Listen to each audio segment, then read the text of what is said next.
প্রাচীন একটি রোমান নাট্যশালায় খনন কাজে ৫টি নাট্য মুখোশের ভাস্কর্য উদ্ধার হয়েছে, যার মধ্যে একটি বায়োজ্যেষ্ঠ দার্শনিকের মুখাবয়ব বিশেষভাবে উল্লেখযোগ্য। এবছর এ পর্যন্ত এরকম মোট ৩৬টি মুখোশ পাওয়া গেছে। এ আবিষ্কার অত্যন্ত গুরুত্বপূর্ণ, কারণ এটি প্রমাণ করে যে নাট্যশালাটি শুধু ট্র্যাজেডি বা কমেডি নাটকের জন্য নয়, বরং দার্শনিক ও সাহিত্যিক বিতর্কের সাংস্কৃতিক কেন্দ্র হিসেবেও ব্যবহৃত হতো।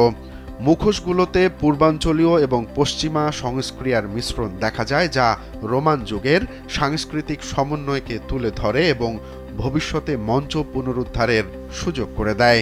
এ ঘটনাটি ঘটেছে তুরস্কের দক্ষিণাঞ্চলীয় ওসমানিয়া প্রদেশের কাস্তাবালা নামক প্রাচীন শহরে, যেটি প্রাচীন হিয়েরেপলিস নামে পরিচিত।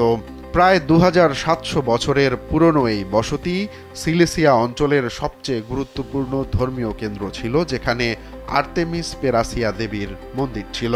রোমান যুগে অর্থাৎ খ্রিস্টীয় প্রথম শতাব্দীতে নির্মিত নাট্যশালাটি ৫,০০০ দর্শক ধারণ ক্ষমতা সম্পন্ন ছিল এবং শহরটি কলামযুক্ত রাজপথ, গোসলখানা ও দুর্গ সহ বেশ সমৃদ্ধ ছিল।